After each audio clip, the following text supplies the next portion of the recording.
latihan. Jangan dapat beasiswa karena hafal tapi nggak jelas juntrungannya. Quran tuh bayangannya gini, ini nggak mungkin Quran ini bisa dibaca di Jawa. Wa in aradtum mustibdala zawji makana zawji wa ataitum ihdahunna qintaran fala ta'khudhu minhu syai'a. Jika kamu nikah sama seorang perempuan, kemudian kamu cerai, maka mahar yang sudah kamu berikan jangan ambil lagi. Karena mahar di Arab itu mahal, 100 juta, kadang mobil Alphard, kadang GMC. Sehingga setelah menceraikan tuh kebayang menarik. Kok enak, dulu saya memberikan itu kan karena dapat servisnya, sekarang sudah saya cerai, saya tarik. Kalau mahar di Indonesia kan seperangkat alat sholat. Jadi gak kebayang ada kalimat fala ta'khudhu minhu syai'a, jangan ambil lagi. Kebayang ngambil aja enggak? Apalagi kalau nikahnya sudah 2 tahun kan sudah lusuh, sudah. Tapi kalau di Arab itu kebayang karena mahal. Makanya orang Arab suka nikah orang Indonesia karena murah. Jadi bahasa kintoron tuh harta yang enggak ternilai. Wa ataitum ihdahunna kintoron. Yang enggak ternilai, mahal betul. Itu pernah saya hitung, ada yang mahar itu 400 juta, ya sekira segitu. Nah makanya setelah dicerai, Allah memperingatkan setelah kamu kasihkan, ya jangan minta lagi. Kenapa kepikiran minta? Karena jumlahnya besar. Kalau di Indonesia kepikiran nggak minta, nggak kepikiran, saking kecilnya. Seperangkat alat sholat, kadang 1 juta. 1 juta itu setelah hubungan intim, sebelumnya yang wajib hanya 500. Itu kan nggak kebayang. Makanya susah ngartikan Quran di Indonesia, kadang susah karena kadang terlalu. Itu pernah Sayyidina Umar radhiyallahu anhu pernah bilang begini, wahai para perempuan, mahar itu jangan mahal-mahal, kasihan para lelaki. Itu ada perempuan alimah ya, orangnya alim betul. Meskipun nggak pernah sekolah di UI, tapi alim itu. Itu usul langsung gini, ya Amirul Mukminin, laisa dzalika laka ya Amirul Mukminin. Waqad qala ta'ala wa ataitum ihdahunna qintaran. Kamu hanya seorang Amirul Mukminin, tidak berhak bikin aturan pembatasan mahar. Allah saja tidak batasi, kenapa kamu batasi? Sehingga dulu yang namanya nikahnya Sulaiman Agung atau Jamaluddin siapa Ratu Agung, kalau hadiah ya sampai tas mahal itu. Ini kan dari bahasa Arab mumtaz mahal. Mumtaz itu istimewa, mahal itu dia punya istri yang sangat dicintai, dikasih hadiah mumtaz mahal. Terus ilat Jawa jadi apa? Tas mahal. Itu sama Mujid Ulil Albab kalah. Itu kalau cerai kan kepikiran minta lagi. Dikasihkan yang baru maksudnya. Tapi kalau di Indonesia tidak mungkin karena apa tadi? Seperangkat alat sholat. Begitu nyari yang murah lagi. Yang bagus kitanya, bungkusnya yang bagus. Nah, maka nggak mungkin kita maknani Quran tanpa mengenal yang bernama asbabin. Karena makna ayat itu bisa kacau kalau kita tidak tahu asbabin. Yaitu kayak tadi makna fa'ina ma tuwallu fasamma wajhu. Itu maknanya kan kamu menghadap mana saja, boleh saja di sana ada ridhonya Allah. Berarti kan bisa ke timur, ke selatan, ke utara, ke barat. Itu bahaya betul. Sehingga kata ulama harus mengkaji asbabin supaya porsi ayat ini sampai semana jauhnya itu kita tahu. Tanpa tahu itu tidak bisa. Begitu juga menyangkut kiblat. Sekarang saya tanya, kemarin kan ramai dulu di Kemenak, kiblat semuanya diukur dengan GPS, terus beberapa masjid dikomentari salah, karena diukur pakai apa? GPS. Kalau dalam bahasa falak disebut yaumarosdil kiblat. Memang bisa diilmun. Tapi pertanyaannya begini, dari awal Allah ngendikan fawalli wajhaka syatral masjidil haram. Kamu yang penting sholat itu menghadap masjid. Masjid itu ya bangunan. Sehingga kata Ibnu Abbas yang diriwayatkan banyak ulama mengatakan Al-Ka'bah kiblatun li ahlil masjid wal masjid kiblatun li ahlil haram wal haram kiblatun li ahlil masyriq wal maghrib. Jadi kalau orang di dalam masjid kiblatnya harus Ka'bah. Di luar masjid kiblatnya asal bangunan Masjid Haram. Tapi di luar sini kayak di Indonesia boleh semua tanah. Kenapa begitu? Kata Ibnu Abbas karena Quran turun bilisanin arabiyyin mubin. Jadi kalau orang Jogja kalau mau ke Jakarta arahnya kemana? Barat.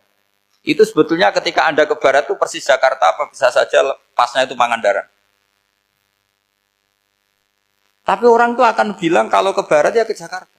Meskipun presisi Anda tepatnya di Pangandaran. Nah kiblat seperti itu, asal orang menghadap ke barat itu orang sudah bilang ke kiblat. Nggak usah sedetail misalnya harus pas Ka'bah. Saya pernah debat sama tim ahli Kemenang. Gak bisa Gus, sekarang ada JPL harus tepat Ka'bah. Terus saya bilang gini, kalau teori Anda benar, berarti semua masjid luasnya maksimal 16 meter. Ka'bah itu luasnya hanya 16 meter. Berarti Masjid Ulil Albab yang pojok sana sama pojok sana, kira-kira itu ya sudah tidak kena Ka'bah. Kalau harus tepat, Ka'bah itu kan diameternya hanya 16. 16 sampai 18 kalau nggak salah. Berarti semua masjid kalau ingin tepat Ka'bah harus pas 16. Kalau terlalu luas, pilihannya harus cekung. Kan jadi aneh. Makanya saya itu sering, Pak On, dulu saya ini biasa debat fikih. Kalau di tradisi pesantren namanya Basul Masail. Saya punya teman yang paling kurang ajar, yang paling saya kenang dalam sepanjang sejarah. Dulu itu kalau debat fikih itu ya seru. Kalau aturan fikih kan gini, soft paling baik itu kan soft pertama. Baru kedua, baru ketiga. Yang paling keren kan soft awal, soft. Terus teman saya bilang gini, Pak. Ya kalau gitu gini aja Gus, desain masjid itu memanjang utara selatan. Biar semuanya soft awal. Gara-gara didesain begini kan ada soft 2, soft 3. Apa susahnya? Kita bikin mulai awal supaya masjid itu memanjang utara apa? Selatan. Supaya semuanya soft awal. Ya kalau ada hukum ya diimplementasikan dalam desain bangunan katanya. Jadi. Itu kan kacau. Terus akhirnya saya jawab, lalu setelah begitu yang paling afdol siapa? Yang dekat imam. Ya sudah, bikin cekong saja kalau gitu.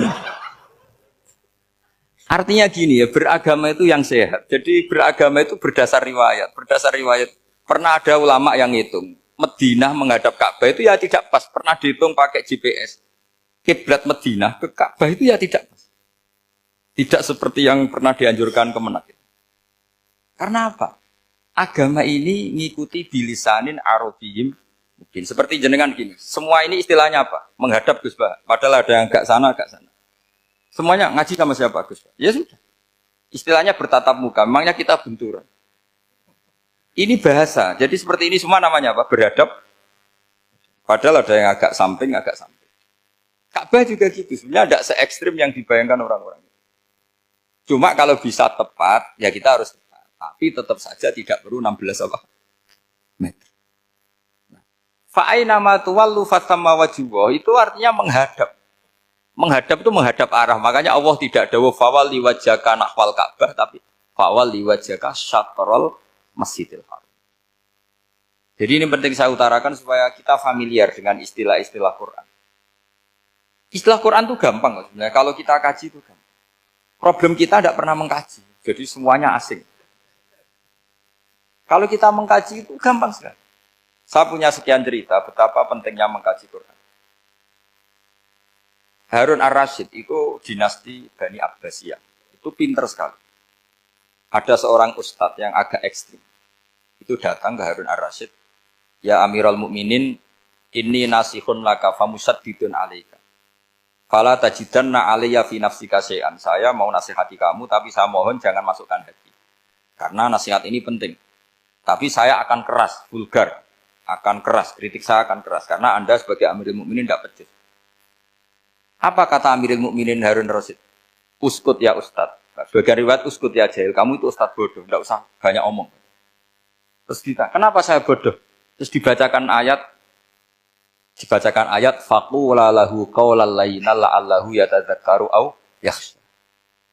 Inna Allaha ta'ala qad arsala man huwa khairun minka ila man huwa syarrun minni.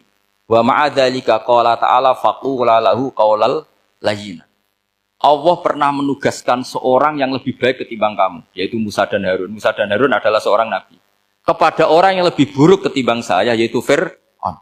Itu saja etikanya faqula lahu qaulal layinan. Kamu kalau ngomong yang halus, yang baik, yang berperadaban, kok kamu sama saya mau kasar? Akhirnya ustadznya ternyata pinter kamu, ya pinter aku. Jadi semudah itu. Allah itu menugaskan orang yang lebih baik ketimbang kamu, yaitu Nabi Musa. Kepada orang yang lebih buruk ketimbang saya, yaitu Fir'aun. Itu saja ada etikanya.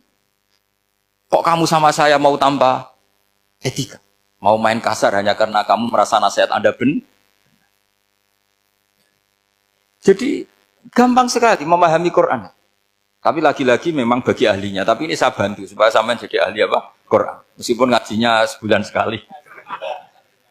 Sudah sebulan sekali tidak punya kitabnya. Sudah.